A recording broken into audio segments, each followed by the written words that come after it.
నిజానికి ఒక తల్లి గర్భవాసం చెయ్యవలసిన అవసరం లేని స్వామి 12 నెలల పాటు కౌసల్యా గర్భవాసం చేసి నరుడిగా వస్తే తప్ప రావణ సంహారం చేయడానికి వీలు లేదని, నరుడి యొక్క గొప్పతనాన్ని లోకంలో నిలబెట్టడానికి అవకాశం కలగదని, 16 అణాల నరుడిగా రావడం కోసం గుణములు నరుడికి గొప్పతనాన్ని తీసుకొస్తాయని, ఉత్తమ గుణములతో ధర్మాన్ని పట్టుకుని సాక్షాత్తు రాశీభూతమైన ధర్మమై నడయాడి మనందరికీ కూడా ఎన్ని యుగాలు మారిపోయినా ఆదర్శమూర్తిగా నిలబడినటువంటి రామచంద్రమూర్తి ఈ భూమి మీదకు వచ్చారు. ఆయనకి సోదరుగా లక్ష్మణ భరత శత్రుఘ్నులు వచ్చారు. వశిష్ఠ మహర్షి వాళ్ళకి నామకరణం చేశారు. జ్యేష్ఠం రామం మహాత్మానం భరతం కైకేయీసుతం సౌమిత్రిం లక్ష్మణమితి శత్రుఘ్నం అపరం తథా. వశిష్ఠుడు పరమప్రీతితో వశిష్ఠ పరమప్రీతో నామాని కురితే తదా రమంతే సర్వే జనా గుణై అస్మిన్ ఇతి రామ. వశిష్ఠ మహర్షి పరమ సంతోషంతో నామకరణం చేశారట. ఎందుకని ఆ సంతోషం అంటే అగ్నిబీజం అమృత బీజం రెండూ కలిసినది రామనామం. అష్టాక్షరి మహామంత్రం పంచాక్షరి మహామంత్రం రెండింటిలో ఉన్న ప్రధానమైన బీజాక్షరముల యొక్క కలయిక రామనామం. అటువంటి రామనామం ఒక్క ఒత్తు కూడా లేకుండా ఉంటుంది. ఏ నామం పలికినంత మాత్రం చేత పాప రాశి దహించుకుపోతుందో, ఏ నామం తారకనామమై లోకంలో ప్రకాశిస్తుందో, ఏ నామం తలుచుకున్నంత మాత్రం చేత నామి జ్ఞాపకానికి వచ్చి ఆయన గుణములు జ్ఞాపకానికి వచ్చి ఆయన కథ జ్ఞాపకానికి వచ్చి ఆయన గుణములలో లోకమంతా కూడా పరవశించిపోతుందో, కోన్వస్మిన్ సంప్రదం లోకే గుణవాన్ కస్య వీర్యవాన్ ధర్మజ్ఞశ్చ కృతజ్ఞశ్చ సత్యవాక్యో దృఢవ్రతః చారిత్రేణ చ కోయుక్త సర్వభూతేషు కోహిత విద్వాన్ కః కస్సమర్థశ్చ కశ్చైక ప్రియదర్శనః ఆత్మవాన్ కో జితక్రోధో ద్యుతిమాన్ కో ననసూయకః కస్య బిభ్యరి దేవాశ్చ జాతరోషస్య సంయుగే అన్న 16 గుణముల చేత లోకం పరవశించిపోయిందో, యోగులు కూడా ఎవరిని తలుచుకుని మనసులో రమించిపోతారో, ఎవరిని స్మరించినంత మాత్రం చేత మనసులు శాంతితో నిండిపోతాయో అటువంటి పరమపురుషుడు లోకమునకు వచ్చాడు కాబట్టి ఆయనకి రామ అని నామకరణం చేశాడు వశిష్ఠ మహర్షి. మనకందరికీ కూడా అంతటి మహద్భాగ్యాన్ని కటాక్షించాడు.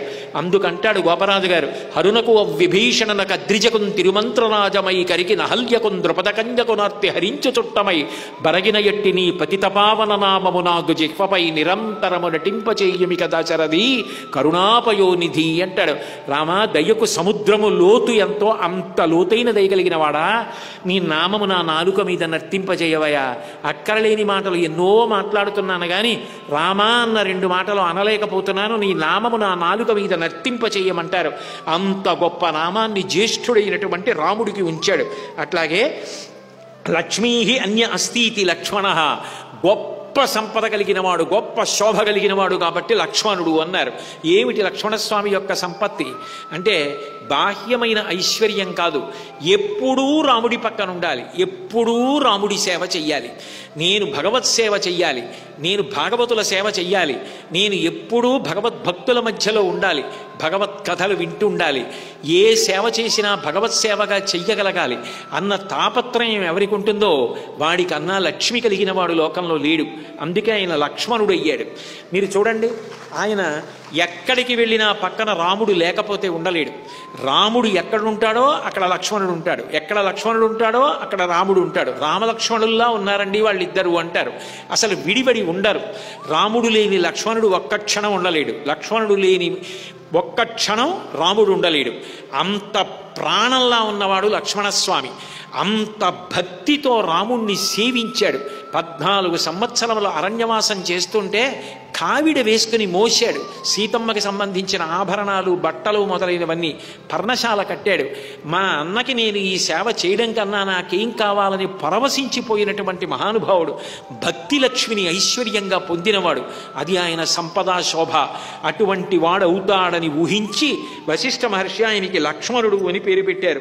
బిభర్తీతి భరత, రాజ్యమును భరించాడు. ఎవరైనా రాజ్యం ఇస్తే సంతోషంగా పుచ్చుకుంటారు, రాజ్యం నాకు రావాలని కోరుకుంటారు. తల్లి కైకమ్మ వరంగా కోరుకుని రాజ్యం ఇస్తే నాకు అక్కర్లేదు మహాప్రభో, ఇది అన్నగారికి చెందవలసిన రాజ్యం అని గుండెలు బాదుకుని ఏడ్చాడు. ఋషులు తెల్లబోయేటట్టుగా, అన్నా నువ్వు ఏలవలసిన రాజ్యం నాకు వద్దన్నాయా, నువ్వే తీసుకో, నేను నీకు అడ్డం పడుకుంటానని పడుకున్నాడు. నాకొద్దు రాజ్యం అన్నాడు. నేను వచ్చే వరకు రాజ్యం భరించరా అంటే, నీ పాదుకలు వెళుతాయన్నాయా అని సింహాసనంలో పాదుకలు పెట్టి రాజప్రతినిధిగా కూర్చున్నాడు తప్ప రాజ్యం నాకు కావాలని కోరుకోలేదు. అయినా ఎన్ని నిందలు పడ్డాడో, ఎన్ని భరించాడు, అంత భరించాడు కాబట్టి భరతుడయ్యాడు. బిభద్దీతి భరతః. రామాయణాన్ని ఊహించి ఎంత గొప్ప నామకరణాలు చేశారు. శత్రువున్ హంతీతి శత్రుఘ్న. శత్రువులను హననం చేస్తాడు కాబట్టి శత్రుఘ్నుడు అని పేరు పెట్టాడు. ఎవరికైనా పెద్ద శత్రువు అహంకారం. నా అంత వాణ్ణి నేను అన్న భావన కలగగానే ఎవ్వరితోనూ కలిసి ఉండలేడు. కారణం నా అంత వాణ్ణి నేను, నా అంత వాణ్ణి నేనన్న అహంకారం. కానీ శత్రుఘ్నుడు మీరు చూడండి, రామాయణంలో లక్ష్మణుడు రాముడి పక్కన ఉంటాడు, భరతుడు రాముడు ఏం చెప్తేది చేస్తాడు, శత్రుఘ్నుడు రాముడి మాట విని ప్రవర్తించే భరతుడి పక్కన చేరి ఉంటాడు. నాకు రాముడి పక్కన కూడా ఉండక్కర్లా, రాముడు ఏం చెప్తేది చేసే భరతుడి పక్కన నేను ఉంటే చాలు. ఆ భాగవత సేవ నాకు కావాలి. భాగవతం దశమస్కందంలో మాలాకారుడు అడుగుతాడే, నీపాద కమల సేవయు నీపాదార్చకులతోడి నెయ్యము నితాంతాపార భూతదయయు తపసమందార నాకు దయసేయగదే అని అడుగుతాడు. అట్లా ఎప్పుడూ భరతుడి పక్కన ఉండడమే శత్రుఘ్నుడు కోరుకునేటటువంటి గొప్ప ఐశ్వర్యం.